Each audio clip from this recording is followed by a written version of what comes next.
Hi there folks, here we are, Chinatown, the centre of Thailand gold. I've been here a couple of times, well quite a few times over the last 8 years, but I've never really sort of talked about Thailand gold. Thailand gold is a very, very deep cultural part of Thailand.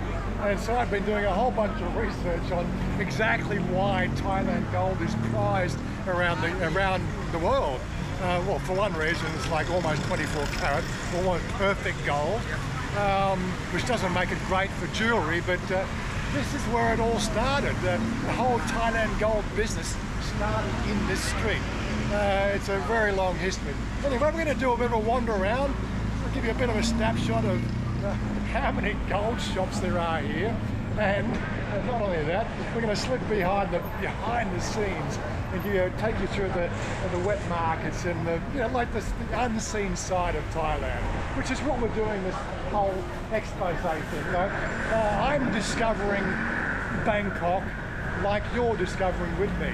I've been here and there, everywhere, but I've never really spent the time to look into the whole Thailand thing. And of course, Jerry's here with me. Jerry. I'm going to try to think of an Australian. I'm going to try to think of Australian. Yeah. Start calling me Gerard. See how good you are at that. Gerard. That's his real name. Gerard. Home, Gerard. Yes. Come this way. Thai gold. It's a cultural heritage. It's a gift. It's a keepsake here in Thailand. It's everywhere. Of course, trying to work out our navigation. Do we take the sidewalk? I don't think that's even possible, is it? Oh, lottery tickets. But that's what makes it fun. Well, yeah, you've got to negotiate your way through the throng of all the stuff that you can buy here in Chinatown. It is an absolutely amazing place. It really is. So the little bit of research I did on Chinatown, what I found out is the fact that in the time of King Rama I, which was the centre of Bangkok per se, because that's where where he lived, there was a whole Chinese community that were invading his space, if you know what I mean. And he made a decree, the fact that they all needed to move down to the river, down to Yaowarat Road area, and this will be where you can live. Like, it's again this Chinese Thailand. There's been an odd system with how the Thais treat the Chinese, but let's face it, they are a neighbour, effectively a neighbouring country, not accounting Laos and Cambodia, but a lot of Chinese end up here, right, over the many years. And a lot of these gold shops here have been here for over 100 years now, and it's a centre of gold here in Thailand. We often say that 7-Elevens are ubiquitous throughout Thailand. You'll find 2 or 3 in the space of a mile. Here it's gold shops. 1, 2, 3. Can't I'd run out of fingers on my hands. Weed, 7-Eleven, and gold shops. And eyeglass shops. Well, I don't see much weed here. I haven't seen any yet. We will. Maybe the Chinese don't like the weed shops, I don't know. But yeah, I'm sure we'll find them in the Backstreets, but not that I'm looking for any. I guess the pricing can be competitive. Like, I got different prices on the window, 39,715 to 40,550. Again, maybe you've got to be a certain class of person to get the discount. I don't know. Who knows? Yeah, Thai gold is 23.97 carats, around about there, or something like that. It's one of the most pure golds tradable throughout the world. It's a soft gold. It has very, very few impurities. I don't think it'd ever get perfect 24 karat gold. That'd take some engineering. But it's a soft gold. It makes very intricate jewellery, but it's not hard-wearing jewellery. The international standard is 18 karat, which is about 75% gold. But again, it's got nickel and cadmium and other impurities in it, which helps it keep its strength. Again, when I bought Chanya her engagement ring for 12 years ago, don't get me the engagement story. I'll tell you about that another time. But yeah, we'll eventually get married. when they make it finally legal, and it'll actually be a benefit. But aside from that, I bought her ring, her gold diamond ring with rubies in it, and it was 18 carat. She wears it on formal occasions, but she doesn't wear it for show because it's just not that yellow that Thais recognise as gold. To them it looks cheap. And as you can see on the window there is plenty. The competition must be fierce. And that comes down to the design of these things. Like I've got I had this one, I bought this one many years ago. I can't really see the design. That's a symbolic sort of ring of, I suppose engagement that Chanya bought me. And she's been saying, when are you going to change the ring? When are you going to change the ring? And I'm going, you don't. You're like, you buy a ring, it's a keepsake. But here in Thailand, they'll quite often exchange, if they got a bit of extra cash, they'll go and trade up. For one, like they'll go from 1 baht to 1.25 baht to 1.5 baht.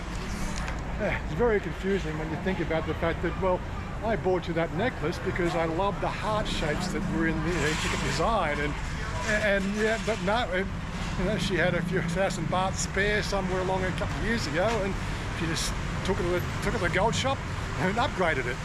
I don't know if that's supposed to mean anything on a on a level of commitment, but it's quite normal practice here in Thailand. Okay, the two prices on these windows is the buying and selling price, which, as you can sort of see, there wasn't much difference between the buying and selling. And one of the reasons for that is the fact that there is actually no sales tax on gold here in Thailand. It's been like that forever. There's been talk about introducing it, and it got shut down really quick. They weren't going to have a bar of that. But Thai gold doesn't attract sales tax. Not sure how you would get it out of the country in any way, shape or form. I believe there are restrictions at that. The stuff that I've been finding out was quite interesting. And again, although this is another gold shop, this one here looks specifically focused on the pendants, which is another thing that it gets used for quite regularly. The only thing I always thought gold was for is for, every computer in the world wouldn't really function without gold in it because it's highly conductive. It's a lower grade gold, but it's foundational in computer electronics. We wouldn't have the modern society today we have if gold didn't exist. And of course, being from a scientific and technical background, the history of gold from the start of the universe is quite intricate as well, because you can only basically cook up the carbon in a sun, and it's only when those suns turn into neutron stars and those neutron stars collide, which is very rarely, will gold be seeded throughout the universe. And of course, over 13.5 billion years, it's had a fair bit of time to proliferate throughout the universe. Yeah, last week we had a little trip down Khao San Road. We ended up at Samyot, which is up the road here. This is like basically the start of the Chinatown or Yaowarat Road area. Doesn't look like there's much down there, but this is where it starts. So, what do you want to go down this way? I was saying go back one. I'll go back one, yeah. Well, let's start looking down the Backstreets here, because that's really the stuff that I find fascinating.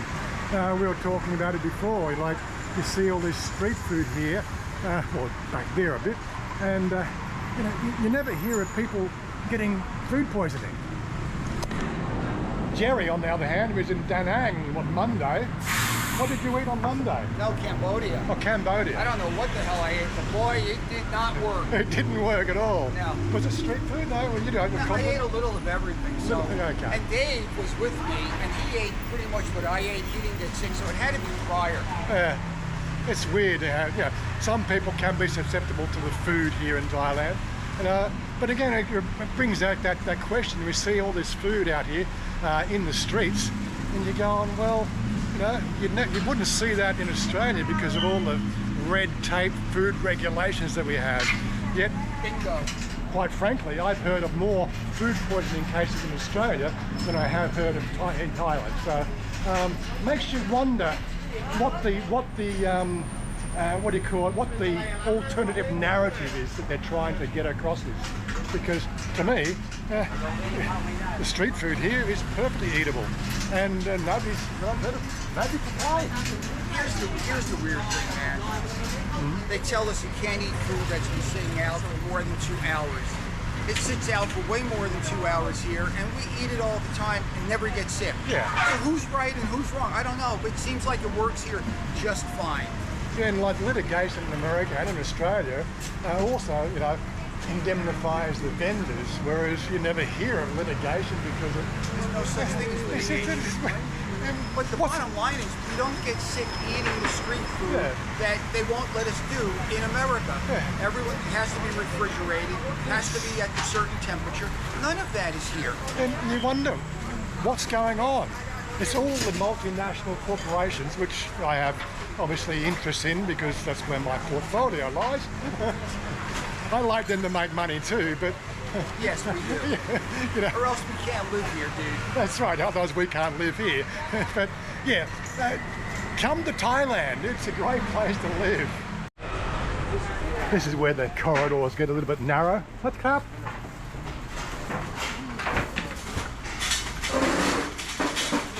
The unseen side of Yaowarat Road, that's what I'm trying to get at. It is an amazing place. I've talked about this before, they all seem to sort of sell the same stuff.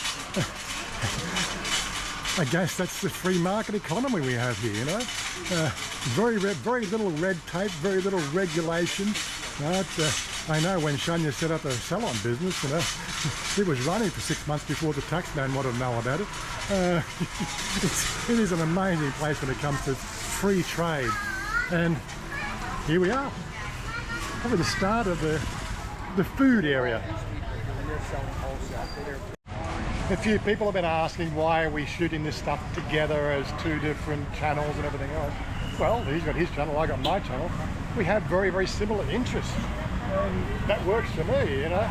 He's the Bangkokian, I'm the one who comes out from 30 kilometres west or 20 miles west of here, and I only get to see Bangkok once a week, so every week there's always something to check out, and I could probably do this for a year or two and sort of never go to the same place twice. I often think about it, like, you know, the closeness that these shops are. I never see any sort of aggravation between the vendors, you know. Whereas in America and Australia, like you see, like you get the weekend markets and they get all sorts of stroppy because two people are selling the same. Oh, really? Grow up, people. Yeah, the last time I was here was in, well, I think the Chinese New Year, which was January. A little bit more walkable now than it was back then, because it was Chinese New Year. This place was absolutely packed. But I guess it's a bit of a chance for little chicken bits. I just had lunch, so probably a little bit later on. We've got rain rearing its head ahead of us. We may get drenched, who knows. But again, we're just taking a bit of a stroll. I haven't seen this start a part of Chinatown before, so well, you're exploring with me.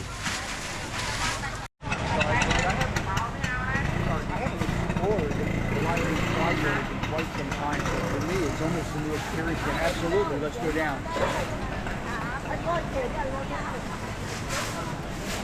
Hopefully you'll get different shots from Jerry's camera. Probably in the back of my head half the time, but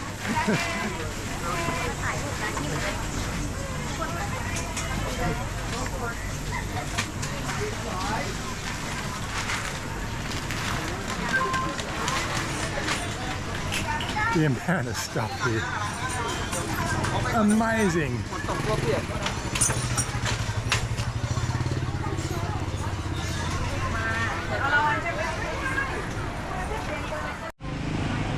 I don't think I've ever seen anything like these streets anywhere else in the world.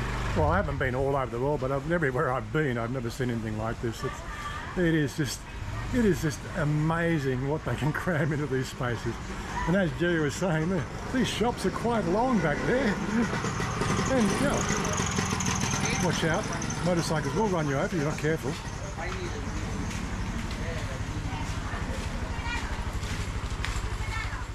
I'd probably also add the fact that we talk about Chinatown. These majority of the people that in these shops have Chinese origins, but there are Thai nationals.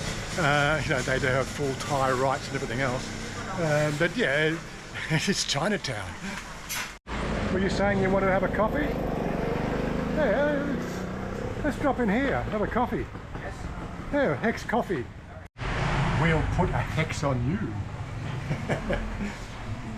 Nicely appointed. It's probably going to be expensive coffee, but oh, nicely. Oh, wow, wow! Not what I expected. Not what I expected.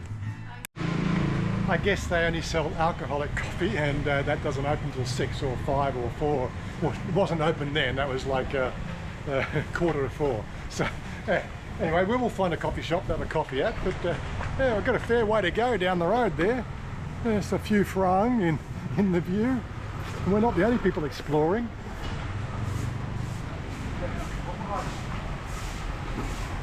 Yes, be careful of the motorcycles. They are everywhere.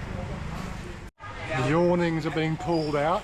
I just had the first drop of rain, so I guess we've got rain coming. The Thais know. That's how it works here. I'd probably also add that a lot of the stuff here that's sold in Chinatown is on a wholesale level, right? And therefore, you're like, yeah, how many shoes can you sell? Well, it goes from here into the suburbs and around the place, different markets, weekend markets and so on and so forth. This is an epicentre. Shoes everywhere. Every shoe shop, every shop will become a shoe shop and will eventually evolve into birds and never touch the ground again. How's that? Looks like the vendor shops are sort of a bit closed up down there. We'll take a little trip down this little back soy here. Again, the girls making their somtam and all sorts of yummy foods.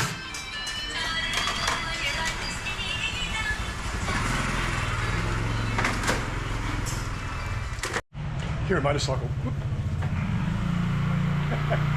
There he goes. Do I ever feel scared walking down these dark back streets of Thailand? Probably the only time that I ever had that feeling was once walking through the back streets of Klong Toi, which is the another slum area in Thailand. It's a big market area as well, but yeah, 10 o'clock at night, didn't feel all that comfortable. But yeah, again, if you keep your head about you, keep your eyes open, nothing ever happens. No, the Thais are just a great people that they don't want to have a conflict with anybody. Mind, if you do them wrong, then you're dealing with 20 more. So just, do the right thing, guys, when you come in here.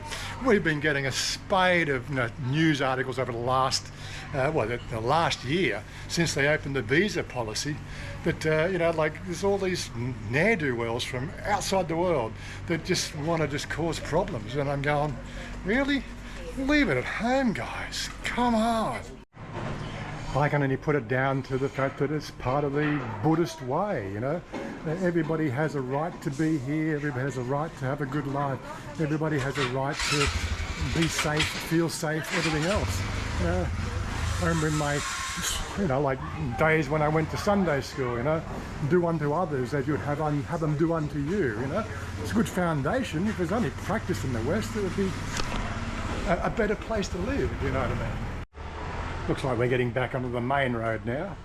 But yeah, again, you probably know about anybody else I can think of has actually done these back streets of Yaowarat and Chinatown.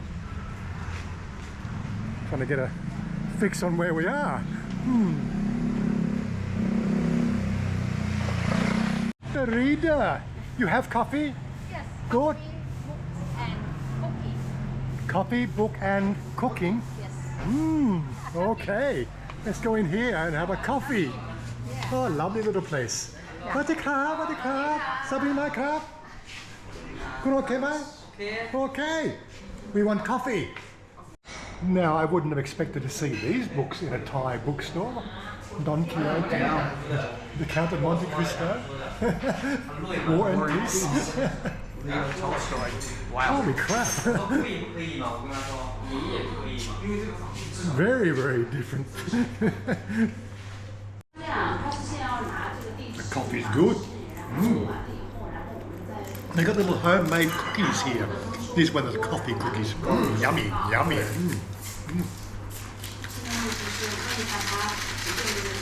talking about book. Cheers. Well, that was great coffee. Thank you very much. Okay, maybe we see you again. Have a good day. Coffee cookie. Oh, and look, we got some more foreigners coming in the door. Look at that. Well, that little 20 minutes inside the coffee shop looks like we've had the rain been and gone. We just dodged that bullet so anyway, I'm going to wander back up this street here and continue a little journey. Just saw on the door there, live as if you were to die tomorrow. Learn as if you were to live forever. Mahatma Gandhi. Great words. I could make an hour to 2 hour long video just showing you the different shops along here. It's like it's a different world, it really is. 12 Rashi cocktail bar. I just saw the window and I'm going, you know, you got the outside and then you got the inside of these places. The whole sort of general mishmash of everything, it's wonderful. Look, if you've never been down these back streets of Bangkok, you've really got to spend some time and really find and explore, which is again, you know, what we're trying to do with these videos is the exploration, me learning stuff, seeing something new every day, well, every week at least anyway. But again, I'd like to have the underlying story, the fact that everybody could be doing this. I'd like to, you know, be able to reach a younger audience, and unfortunately the younger audience are all doom scrolling these days. They never get to see this stuff. It is just an amazing lifestyle. How, you know, where did he come from? Yeah, you get the picture. It's amazing. The whole idea of, you know, following the crowd and doing what everybody else does to conform to society has never really fitted in to my lifestyle. Again, I've talked about it before, you know, I saw my father retire at the age of 50, which sort of prompted me to think about the fact that, well, maybe you don't have to do the hard slog till 67, you know, or back then it was 65, but you know, this is what life is. It's, you know, like you can make your own life here in Thailand. You're just going to take a little bit of planning, you know, have a look at, you know, what your debt is. How much do you owe society? What have we got down here? Okay. Yes, you can do it too. That's the best thing I can say. It's just the fact that have a look at what you would like to achieve in life. You know? I enjoyed my working life. And he's going to go down there. But alternatively, you know, working life is working life. Let's take a detour. Take a detour through another one of these dark alleys. Why not? And yes, you make up your own life. You know, don't follow the crowd. Do what makes you happy. This is about the best advice I can give anybody. I am enjoying every minute of my life here. It might seem sort of benign to some people. What's the fascination with computer games? You know, well, that's just what I like. But I also love this, exploring and checking things out, the unseen parts of Thailand. As my Thai improves, I'll know more. You know, it's a hard slog, as I said, you know, tonal difference in tonal languages and things like that. But tonight this doesn't really work. No, I think we'll go straight ahead. Straight ahead. But yeah, like I'm getting a sore neck, rubbernecking, and I just so much to see. Unfortunately, rubbernecking doesn't work for a still video camera, so you get the still version, I get the sore neck, okay? Yes, back into the main market area. Which way we're going to go? I'm not quite sure. Let's follow Jerry. Oh, more scorpions on a stick. Look at that. The coffee, the cookies and the relaxation for that 20 minutes just in the nice air conditioning. Not that he really needed it today. It's actually quite cool today, considering, you know, the middle of, you know, summer or middle of wet season at least anyway. But 240 baht for the 2 coffees and cookies. No, not too bad at all. So what did you find there, Jerry? 380 baht. For a, was it a thermos? Yeah, I have so many though, and this is a little bit too big to go in my golf bag. So. Yeah. I'm sure you'll find a smaller one. Yep. What about the ones up over here? They're a bit narrower. It's a real high street for motorcycles, that's for certain.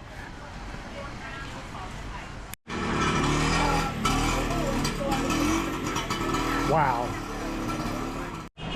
And here we are, back out on the main road again. Yaowarat Road, that is. I think it's got 2 or 3 different names over the years, but the Yaowarat Road is what they call it these days.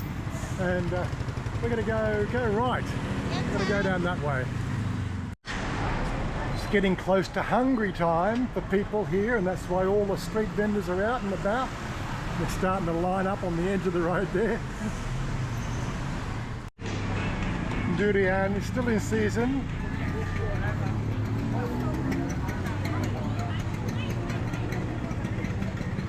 Another walking street there for all the food vendors. And more gold. Probably never see that in Australia. Lobster out in the street like that. Not that lobster's one of my favourite dishes.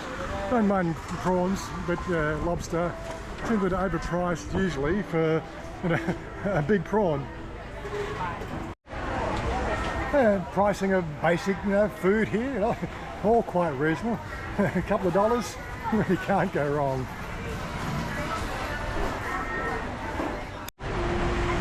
Looks like the traffic's building up a little bit here. It is getting up towards 5 o'clock in the afternoon, sort of going home time.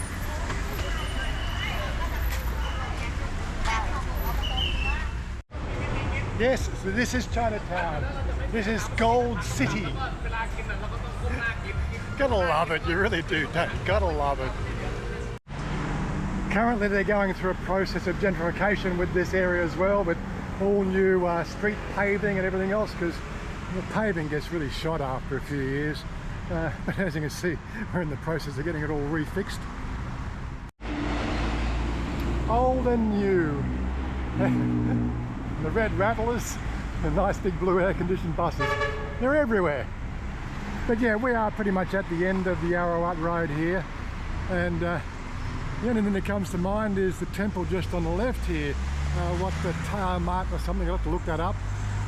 It actually hosts or has the world's largest solid gold Buddha, right? And I believe it's 24 or 23.97 carat gold as well. It is Thai gold. Weighs something like 5.5 tons. God almighty!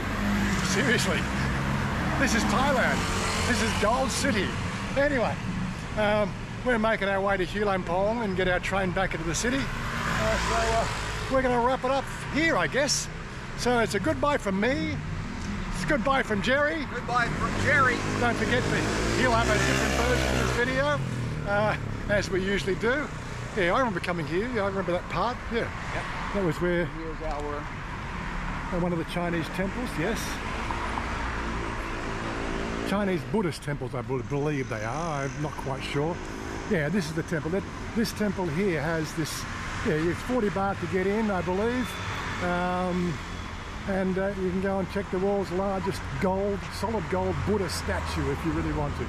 I'll drop a pin for that one, I'll drop some sort of pin on the description below so you've got an idea where this is.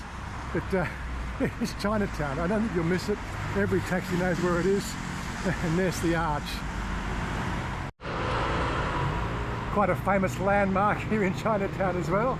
Yeah, and I had to look at the map. Yeah, Wat Traimit was the temple behind here. Yeah, go and check it out.